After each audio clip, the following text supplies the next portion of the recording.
Go one step further and show us how to completely disassemble it. Absolutely, Larry. I could show you that. Okay, great. So we start out just like you do when you field strip. Okay. You want to push down on the bolt, holding on retention all the time to the bolt. Right. Take your tool, slide your tool in, 90 degrees. So now you'd like to rotate the chamber out.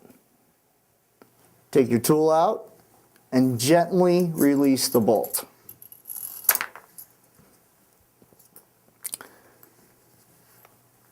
Those are your pieces disassembled.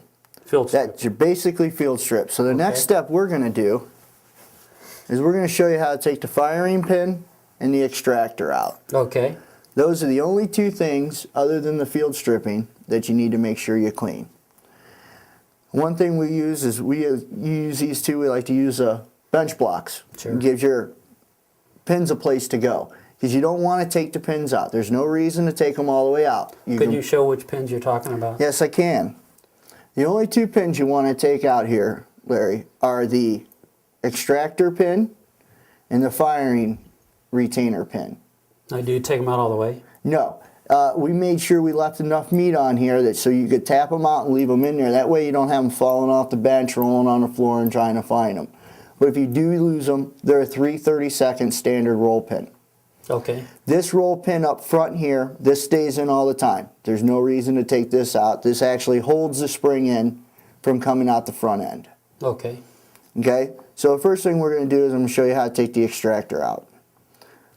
Now when you're going to tap these out, Larry, you just need a real light tap. Okay. You don't want to drive them all the way out. We left enough meat that you could keep them in there so we didn't lose them. Okay. You just give it a couple of taps. I can see it coming out on this side, right here. Yep. And you'll be able to feel it. Oh, I popped it all the way out. Well, that's okay. That's okay. There's nothing wrong with that. That's your extractor. Let me see it down here a little bit. Okay, that's the hole we just pounded. That's the hole we just came out of. That's right. There also is a spring in there. As you can see, it's right here. Okay. Let's get this baby out. And where does that spring go? There on the extractor, or is it just butted up It against actually sits right here on the extractor. This way? No, it sits like this. It sits directly. Oh, on top coming down. Right. Pressure on that end. Okay, I have it. Okay. So you want to take those out, and you want to make sure you get the extractor real clean and get the spring real clean. Okay. Because the spring will start getting stuff in it, and it'll start not working real well. Okay. So then you'll have extraction problems. You also want to make sure this slot's real clean. Okay. Before you put it back in. Other thing we want to show you how to take out is a firing pin. Okay. Same thing. I'm going to start your pin. Nice light taps.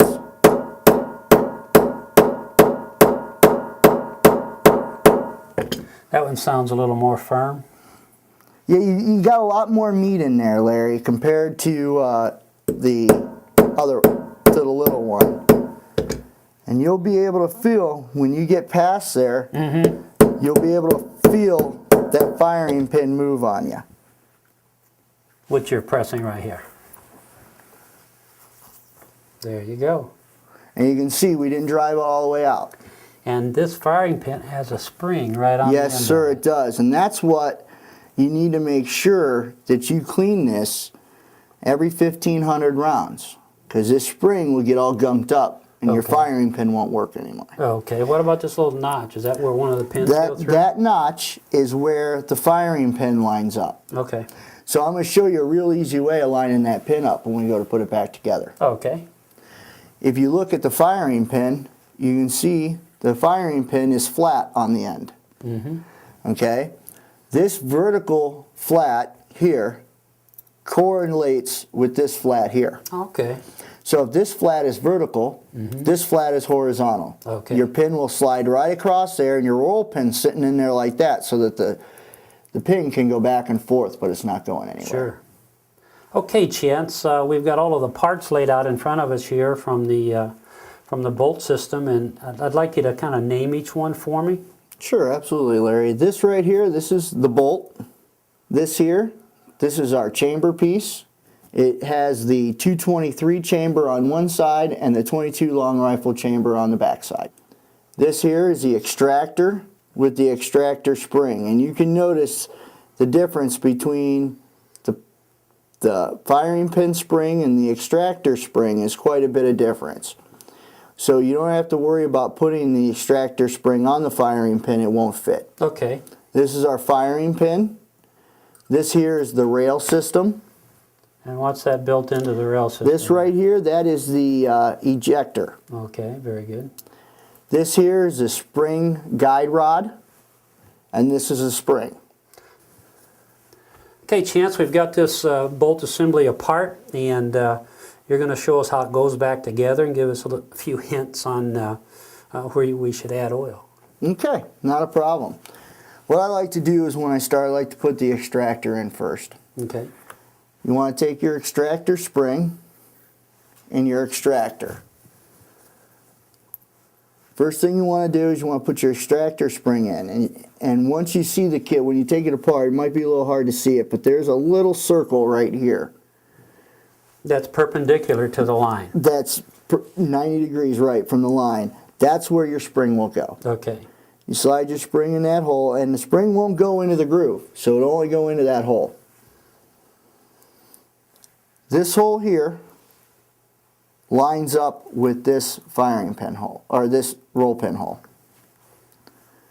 What I do is I take the extractor, and I Place it on the spring. place it on the spring, and it's just on the end, and when you have it, you can see the hole line up with Okay. the roll pin. Mm-hmm. Push my finger on it, give it a couple of taps. Okay, so you'll feel it kind of snap in there. You'll start it and you'll kind of feel it snap into the slot. The extractor? The extractor. Just give it a couple of nice little taps. You're not going to hurt it. Stainless. Give it a nice little pull, make sure it's working. You have tension, and that's good. You want to make sure you're right below this line. So you just want to give it a couple of taps just to clear the surface. Okay. Now, which line was that you were referring to? I'm referring to this surface line. Okay. This line Mm-hmm. of surface. So you want to make sure you're just below that line of surface. Okay.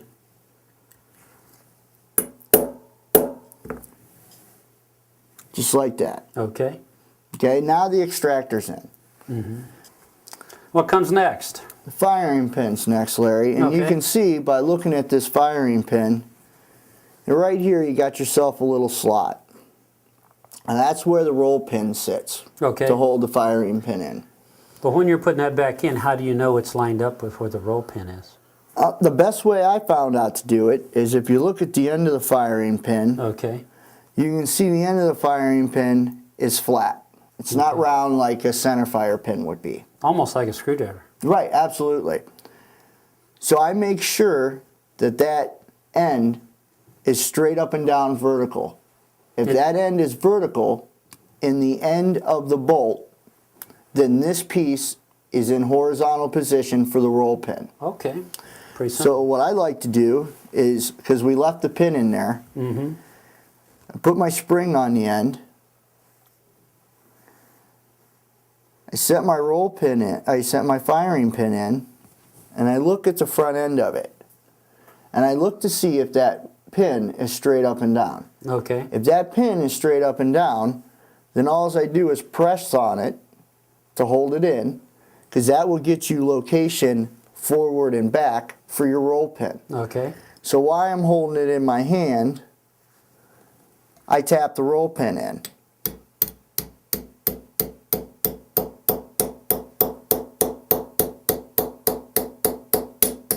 Pretty simple. And it's in. Very good. And if you're close to being straight up and down, that pin will make that flat be in the right position. As long as you're not 90 degrees off, as long as you're close to being flat, that roll pin will help you find that position. Okay. So if you have it in there like that, then that roll pin will slide right in that slot and stay there. Great. Okay, Larry, so now we're going to put the kit back together. conversion kit back together. So the only oil that I use on this kit is right here on these rails. Other than that, you don't really need any lubrication. On both sides of the rails? On both sides. So what I like to do is I like to take a patch and soak it with oil. Take the patch and fold it over, give it one swipe. That's all the oil that you need for the kit. If you have too much oil on the kit, what happens is the burn off from the 22 ammo will gunk up your kit, it won't function. Right. If you don't have enough lube, if you don't have any lube on there, the pieces from the shooting the brass will cause your kit to malfunction. Okay. So you need just a tiny bit of lubrication. So what we're going to do is we're going to stand this back up. We're going to stick our guide rod and our spring on. So we'll slide our spring on our guide rod, put it in its location hole, pull down on the spring, take our bolt, make sure that our spring goes into the guide rod tube, make sure our slots line up, and you can really tell because you can almost let it just drop on. Take your tool, hold down your bolt because now you got spring tension on it. Hold down your bolt, put your tool in and rotate it 90 degrees. Just like when you're field stripping it, you want to make sure that that extractor is on the top side of the kit, on the top side of the bolt. Set it in, rotate it till it clicks. Take your tool 90 degrees and let it go. Just give it a little tweak and make sure that you're in there. Lightly release your bolt. And it's back together. And it's back together. Ready to and go. You're ready to shoot. Yes, sir. Super. Okay, Chance, now that you've got your conversion kit back together, let's put it back in the rifle. Okay, well, one of the things you want to make sure of is you got to make sure you have the hammer down when you put it in. So what you want to do is you want to cycle one time with your 223 bolt, put the safety on. Okay. Okay? This way your hammer's down. Take your takedown pin out, pivot it, grab hold of your charging handle and pull back light. You don't need to take your charging handle out all the way. Just enough for the bolt to clear. Okay, I want to clarify something. When you say you're hammered down, that may be misconstrued a little bit. Do you mean cocked and ready, or do you mean in a fired position? No, you're right. Cocked and ready. Okay. You're absolutely right. You can see how this hammer's down. Mm-hmm. If the hammer was up, you would not be able to close the gun once the kit was in. Thank you. Slide the 22 kit in. Close your weapon. Put your takedown pin in. Cycle it one time. Ready to go. You're ready to go. Wow, let's go to the range.